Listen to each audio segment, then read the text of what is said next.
భారత రాజ్యాంగాన్ని చట్టాన్ని అన్ని చట్టాలను గౌరవించే పౌరుడిగా ఏ తప్పు చేయకపోయినా ఒక్క పైసా అవినీతికి పాల్పడకపోయినా రేవంత్ రెడ్డి ప్రభుత్వం కక్ష సాధింపు చర్యల్లో భాగంగా కేసు పెడితే విచారణ అధికారులను విచారణ సంస్థలను గౌరవించి 9 తారీఖు నాడు ఏసీబీ విచారణకు హాజరయ్యాను.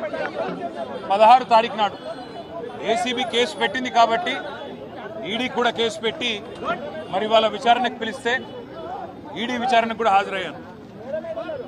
2 సంస్థలు కూడా ఒకటే రకమైన ప్రశ్నలు దాదాపు 7-8 గంటల పాటు అడిగిందే అడిగి మొత్తానికి అన్ని వివరాలు తీసుకున్నాను. 2 సంస్థలకు నేను చెప్పింది ఏమంటే, మీరు ఎన్నిసార్లు పిలిచినా వస్తా, మీరు ఎన్ని ప్రశ్నలు అడిగినా సమాధానం చెప్తా, సంతృప్తికరంగా చెప్తా, పూర్తిగా విచారణకు సహకరిస్తాను. భారత రాజ్యాంగాన్ని, న్యాయ వ్యవస్థను, కోర్టులను గౌరవించే బిడ్డగా తప్పకుండా నా నిజాయితీని ప్రూవ్ చేసుకుంటాను, ఇన్వెస్టిగేషన్కు పూర్తిగా సహకరిస్తాను అనే మాట వారికి చెప్పడం జరిగింది.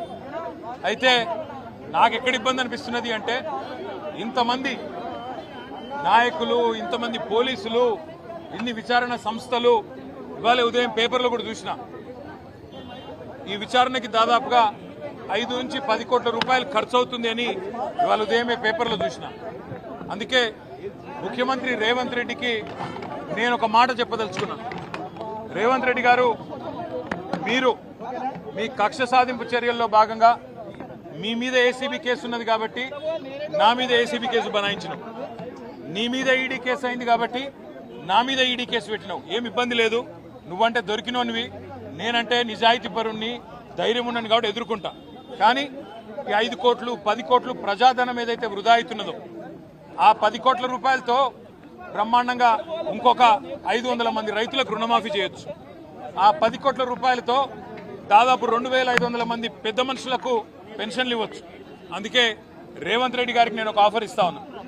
రేవంత్ రెడ్డి గారు, నీకు నిజాయితీ ఉంటే, నీకు ధైర్యం ఉంటే ఒక పని చేద్దాం. నేను తయారుగా ఉన్నా, నువ్వు ముందుకు రా, జడ్జి గారు ముందు కూర్చుందాం.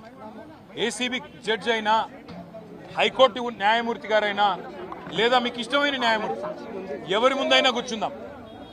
మీ మీద ఏసీబీ కేసు ఉంది, నా మీద ఏసీబీ కేసు ఉంది. నీ మీద ఈడీ ఛార్జ్ షీట్ చేసింది, నా మీద ఈడీ విచారణ జరుగుతున్నది. మీరు మొత్తం ఈ టీవీలు అన్నీ ఉన్నాయి కదా, మొత్తం మీడియా ఉంది కదా, లైవ్ టీవీ పెట్టండి. నేను రేవంత్ రెడ్డి గారు ఇద్దరం కూర్చుంటాం న్యాయమూర్తి ముంగట. మీరు ఏ ప్రశ్నను అడగండి కేసుకు సంబంధించి, ఆయన కేసు నా కేసు. ఇద్దరికి లై డిటెక్టర్ పరీక్ష పెట్టండి, ఇద్దరికి కూడా లై డిటెక్టర్ పరీక్ష పెట్టండి. మొత్తం రాష్ట్ర ప్రజలందరూ చూస్తుండగా ఒక 50 లక్షలు 20 లక్షల రూపాయలు ఒడిసిపోతుంది. లేకపోతే ఈ 10 కోట్ల రూపాయలతోని అనవసరంగా ప్రజాధనం దుర్వినియోగం అయ్యే విధంగా, ఇంతమంది ఉన్నతాధికారుల టైం వేస్ట్ అయ్యే విధంగా, ఇంతమంది మీడియా సంస్థల టైం వేస్ట్ అయ్యే విధంగా ఈ కక్ష సాధింపు విచారణ మంచిది కాదు. నేను రెడీగా ఉన్న రేవంత్ రెడ్డి, నీకు ధైర్యం ఉంటే ముందుకు రా.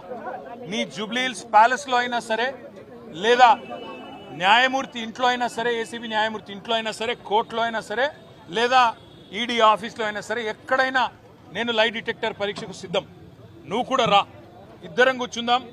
దొంగెవరో, ఎవరేందో, ఎవరి నిజాయితీ ఏందో రాష్ట్రం మొత్తం చూస్తుంది. నీకు ధైర్యం ఉంటే వెంటనే నిర్ణయం తీసుకో. డేట్ నువ్వే చెప్పు, టైం నువ్వే చెప్పు, ప్లేస్ నువ్వే చెప్పు, నేను వస్తా. నిజాయితీగా నా చేయిస్తా. నువ్వు లై డిటెక్టర్ పరీక్ష పెట్టి నువ్వు కూడా పెట్టుకొని కూర్చో. ఎవరు ఏందో రాష్ట్ర ప్రజలకు తేలుతుంది. సరే, ఈ కేసు విషయానికే వస్తే విచారణ జరుగుతూ ఉంది. ఇప్పుడే నేను చెప్పాను, విచారణకు ఇంకా ఎన్నిసార్లు రమ్మన్నా వస్తా, ఎన్ని ప్రశ్నలు అడిగినా సమాధానం చెప్తా, ఎన్ని రకాల పరీక్షలు పెట్టినా భరిస్తా. ఎందుకంటే నిజం, నిజాయితీ అల్టిమేట్గా గెలుస్తుంది, న్యాయం ధర్మం గెలుస్తుంది. హైకోర్టులు ఉన్నాయి, సుప్రీంకోర్టులు ఉన్నాయి, లోకల్ కోర్ట్స్ ఉన్నాయి. న్యాయమూర్తుల మీద విశ్వాసం మాకుంది. ముమ్మాటికి ఈ రోజు కాకపోతే ఇంకో 4 రోజులకు వాస్తవాలు ప్రజలకు తెలుస్తాయి. తప్పకుండా న్యాయం గెలుస్తుందనే విశ్వాసం నాకుంది. మాకు ఇవాళ ఇక్కడ ఇంతమంది వచ్చి సహకరించిన మా మిత్రులు, మా పార్టీ నాయకులు, మా కార్యకర్తలు, మా మీడియా మిత్రులు అందరికీ హృదయపూర్వకంగా ధన్యవాదాలు. మనం తప్పు చేయలేదు, తప్పు చేయబోము. ఎట్టి పరిస్థితిలో ఇంత అర పైసా అవినీతి కూడా జరగలేదు.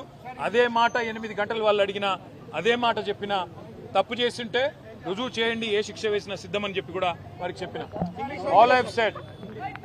All I've said to the Enforcement Directorate today is that I will cooperate fully. I'll cooperate wholeheartedly. I'll cooperate fully. However many times they call me, however many times they summon me, I am going to be there. And whatever the kind of information they want from me, I'm happy to give them. But I've asked the same question to ACB. I've asked the same question to ED as well. Where is the case here? Where is the case here? यहाँ से अगर एक पैसा गया कहीं तो उस एक पैसे का अकाउंट दूसरे तरफ है, तो इसमें फ्रॉड कहाँ है, करप्शन कहाँ है? मनी अगर सब महफूज है तो लॉन्ड्रिंग कहाँ हुआ है, मनी लॉन्ड्रिंग कहाँ से आता है? मैंने यही सवाल एसीबी से पूछा, ईडी से भी पूछा. उम्मीद करता हूँ, क्योंकि ultimately we all have to believe in the justice system of our great country, and as a law-abiding citizen, as a citizen of this country who firmly believes that Indian Constitution gives me my rights, my civic rights, I believe that no matter what level of political vendetta, what level of malafide intention the Chief Minister has, I have no problem. But I do have one offer to give to the Chief Minister of Telangana. Revanth Reddy ji, मैं आपको एक आज offer दे रहा हूँ. संक्रांति का मौका है, offer ले लो. क्योंकि आप एक मिनट सोचो, आप पे एसीबी केस है. 50 लाख रुपया देते हुए, एमएलए को खरीदते हुए आप पकड़े गए 2015 में. वो केस अभी चल रहा है. उसी केस का फिर ईडी ने भी केस किया, चार्जशीट भी फाइल किया. आप लड़ रहे हो, अभी भी कोर्ट्स में लड़ रहे हो. तो मैं इसलिए रेवंत रेड्डी जी को ऑफर दे रहा हूं. आप वेंडेटा, विच हंटिंग के एक चक्कर में आपने मेरे पे भी केस लगा दिया. कोई बात नहीं, हम इस पे इसको झेलेंगे. जो भी सवाल हमसे पूछा जाएगा उसका जवाब जरूर देंगे, क्योंकि मैं आपकी तरह मैंने कोई गलत काम किया नहीं. मैं आपको एक ऑफर दे रहा हूं. आप जब भी तैयार हो, डेट आप तय करो, जगह आप तय करो, टाइम आप तय करो. दोनों बैठ जाते हैं. आप भी बैठ जाओ, मैं भी बैठ जाता हूं, क्योंकि आप पे भी एसीबी केस है, आप पे भी ईडी केस है, मुझ पे भी आपने लगा दिया. तो इसलिए मैं कहता हूं, मैं लाई डिटेक्टर टेस्ट के लिए तैयार हूं. आप जगह, प्लेस आप चुनो. आप भी लगाओ लाई डिटेक्टर टेस्ट, मैं भी लगा लूंगा. एसीबी कोर्ट जज या हाई कोर्ट जज या पर्सन ऑफ योर चॉइस, कोई रिटायर्ड जज भी ठीक.